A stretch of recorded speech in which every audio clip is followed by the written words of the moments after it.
కేంద్ర మంత్రి Bandi Sanjay కొడుకుపై POCSO case నమోదై 3 రోజులవుతున్నా అతడిని అరెస్టు చేయడంలో పోలీసులు తాత్సారం చేస్తున్నారు. ఫోక్సో కేసులో ఎఫ్ఐఆర్ చేసి 3 రోజులు గడిచినా అరెస్టు చేయరా అంటూ మహిళా సంఘాలు ప్రశ్నిస్తున్నాయి. మరోవైపు బాధితురాలి పట్ల పోలీసుల వ్యవహార శైలిపై విమర్శలు వ్యక్తమవుతున్నాయి.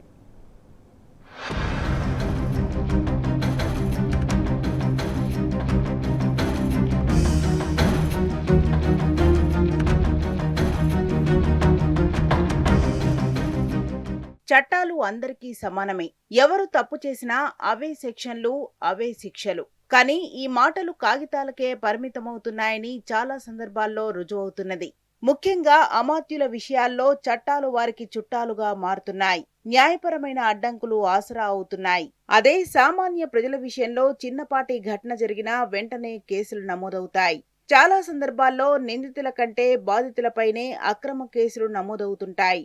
ఈ క్రమంలోనే తాజాగా కేంద్ర మంత్రి బండి సంజయ్ కుమారుడిపై నమోదైన పోక్సో కేసు వ్యవహారంలోనూ సైబరాబాద్ పోలీసులు విచిత్ర ధోరణి అవలంబిస్తున్నారనే ఆరోపణలు వినిపిస్తున్నాయి. సాధారణంగా మైనర్ పై ఎవరైనా అఘాయిత్యాలకు పాల్పడినట్టు ఫిర్యాదులు అందిన వెంటనే ఆరోపణలు ఎదుర్కొనే వ్యక్తిపై ఎఫ్ఐఆర్ నమోదు చేసి సదరు వ్యక్తిని పిలిపించి విచారిస్తారు.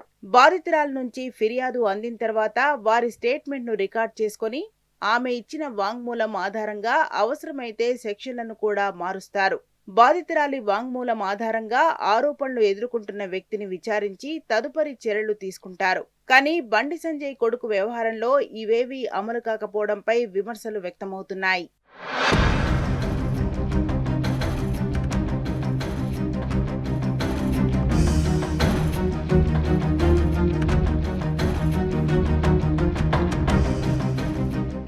బండి భగీరథ్ కేసు వ్యవహారంలో పోలీసులు ఉదాసీనత ప్రదర్శిస్తున్నారు. అయితే సామాన్యుల విషయంలో మాత్రం పోలీసుల శైలి మరోలా ఉంటుంది. లైంగిక దాడి కేసు లేదా పోక్సో కేసు నమోదైనప్పుడు వెంటనే ఆరోపణలు ఎదుర్కొనే వ్యక్తిని పిలిపించి విచారణ మొదలు పెడతారు. విచారణ పేరుతో నిజాలను రాబట్టేందుకు నిందితుడికి చుక్కలు చూపిస్తారు. కానీ తాజా కేసులో మాత్రం పోలీసులు బాధిత కుటుంబానికే సినిమా చూపిస్తున్నారనే ఆరోపణలు వినిపిస్తున్నాయి. లైంగిక వేధింపులకు సంబంధించి ఆరోపణలు ఎదుర్కొంటున్న భగీరథపై ఎఫ్ఐఆర్ నమోదై 3 రోజులు గడుస్తున్నా ఇప్పటి వరకు కనీసం నిందితుడిని పిలిపించి విచారించే సాహసం పోలీసులు చేయకపోవడంపై జనం మండిపడుతున్నారు.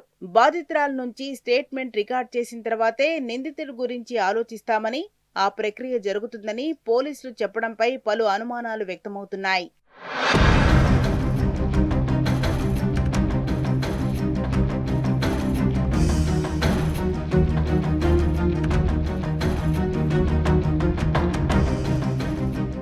మైనర్ నుంచి ఫిర్యాదును స్వీకరించే దగ్గర నుంచి కేసు నమోదు చేసే వరకు పోలీసులు హైడ్రామా చేస్తున్నారు. తనకు జరిగిన అన్యాయంపై ఈ నెల 8న సాయంత్రం బాలిక ఫిర్యాదు చేస్తే అర్ధరాత్రి వరకు కూడా కేసు నమోదు చేయకుండా తాత్సారం చేసిన పోలీసులు తప్పని పరిస్థితుల్లో జరిగిన ఘటనపై ఎఫ్ఐఆర్ నమోదు చేశారు.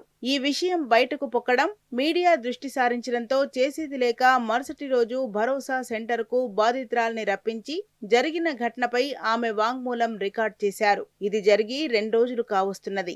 ఈలోగా నిందితుడు తన ఇన్స్టాగ్రామ్ తో పాటు ఇతర సోషల్ మీడియా ఖాతాలను డిలీట్ చేసినట్టు తెలుస్తున్నది. ఇప్పటి వరకు నిందితుడిని పిలిపించి విచారించకపోవడంపై మహిళా, యువజన సంఘాలు, ప్రజలు తీవ్ర ఆగ్రహం వ్యక్తం చేస్తున్నారు.